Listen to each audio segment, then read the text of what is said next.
Hey guys, it's your favorite crafter Shondell of Shondell's Decor, and today's video I'm going to show you a really quick and easy way of how I create my LOL Dolls cupcake toppers.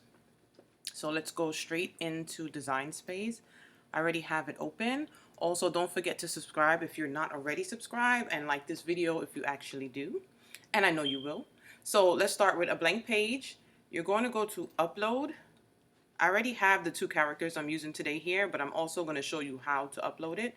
So click on Upload Images, Browse, and you're actually going to browse your files. So I have them already open, but I'll show you how I organize everything.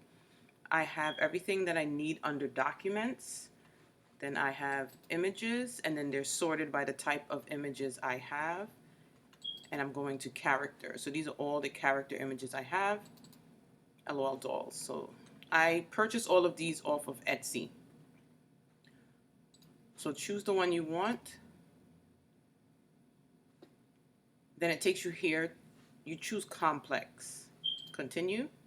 And then here there's nothing to edit because they already have the background removed in this image. So go to Continue. Now we're going to choose Print and Cut because we want to see the whole thing. If you just want to cut out the silhouette of the doll, you choose Cut. But like I said, we're choosing Print and Cut. Also, you can rename them if you like. I'll just put anything. LOL2, save. And then it takes you here where all your uploaded images are. So you choose, we're using these two today. Insert the images, and it takes you back to the mat. So I changed their height to 3 inches. Change the next one, and that is it. So we go to save. We're going to save our project, whatever name you choose. Sorry, LOL Cupcake, we'll name this one. Save.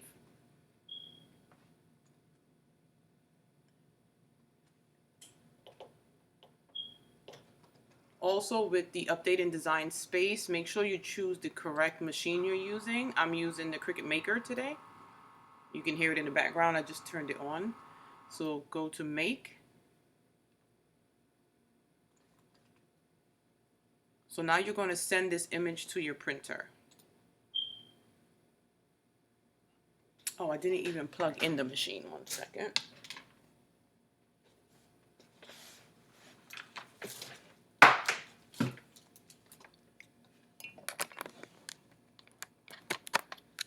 Now I print all of my projects on 110-pound cardstock, white cardstock. Send to printer. I always choose the Use System dialog because with my printer, I can choose the type of paper I'm using and the type of quality that I want to print. So you click Print, and then when it opens up behind. So it hasn't come yet. Right here. So I choose the rear tray because when you're printing with 110-pound cardstock, it cannot load through the front because it won't like curve and print. You need a printer with a rear feeder. So I use that heavyweight paper, and I move the quality to best. Then I send to print. Go back to our screen. I choose this one, heavy watercolor paper, 110 pounds. So now we're going to send it to print. So that's when you're using the Cricut Explore Air 2, just go to the dial and you choose your paper. So I would put the dial on the bonded fabric dial. It's a little thicker than cardstock, just to make sure it cuts all the way through. So I'm going to take this over to the Cricut and stop on the screen, and then we'll go from there. Okay, so our image has printed. These border lines around the image is how the Cricut reads. It's like, I guess it's called center lines. I'm not sure. No, it's called registration lines. And the Cricut will read here just to know where to cut. So you line it up with your mat. And press it down. This is not a new mat, so again, I'm using the brayer tool to press it down so that it stays down. Make sure you're loading it underneath these little tabs here.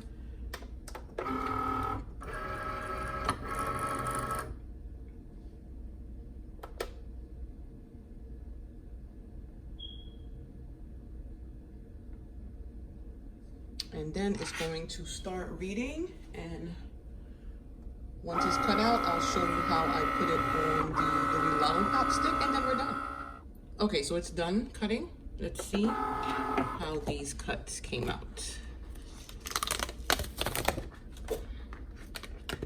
So depending on your cut, sometimes you get a little extra white line on one side than the other. So if you're fine with it, you leave it. Sometimes it depends. Usually I'm not fine with it. So what I do is I go in and I trim that extra white edge off with the scissors. It usually takes up a little more time, but depending on why you're making these, it's worth it. If usually I'm making them for customers, so when someone is paying, you want to give them their money's worth. If you're just making it for yourself or your child's party, a family member, and they're okay with it, then leave it.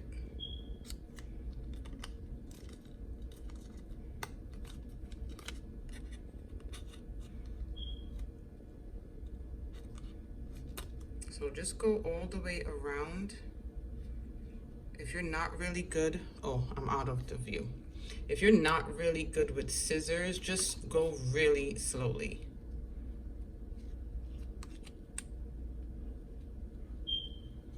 Sometimes the machine needs to be calibrated, is why it's not getting the exact cut. So you can try calibrating your machine. I've tried, and then I've gotten it, and then it went off again. So I don't mind the extra details. So I just start my projects a little early so that I have the time. I hope my nail is not in the way. So that I have the time to trim it. If not, just calibrate your machine and you should be good to go. There are some people that sometimes ask, how do you do that? So if you guys want me to make a video on how to calibrate your Cricut machine, I'll do that. Just let me know.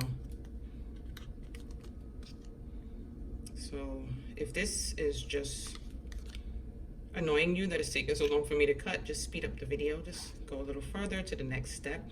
But I just want to show you exactly how I do it. So this is perfect around the edges, but then this right here, I would still trim off.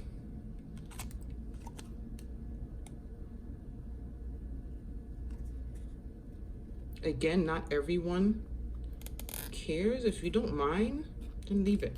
I definitely mind.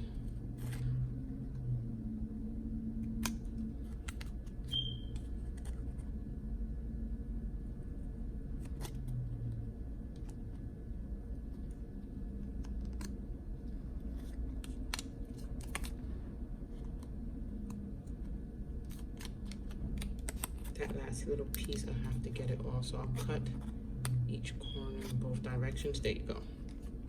So now it's even. There aren't any white spaces around it. Then we'll put it on the lollipop stick. I always purchase the Celebrated brand from Michaels. They also, this is only 50 pieces. I think it was about $4. I'm not even sure. But they also have a larger pack with either 100 or 150. And that's what I always use. And this size, they're 4 inches. So what I do is I put my finger right about where I want the space to be. Then I take the glue, make sure you see it, put it there from where my finger is and up. I would recommend using your smaller glue gun, and I put the legs so you don't see the glue right here. Then I put them together. See, that's where her leg is. I'll go up a little more.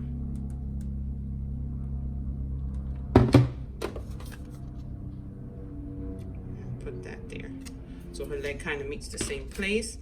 And I do that kind of measurement so they're not too off of the length of stick that's out for both of them. And that's how I create the LOL Dolls cupcake toppers. If you want it to be double-sided, you will print these same images, mirror them, and then glue them on the back. But for double-sided, I would recommend using a toothpick as the bottom because it's not as thick as this, so that it'll press against each other. You put something over this here, and they're not gonna measure up because the stick is so thick. And there you have it, LOL Dolls cupcake toppers.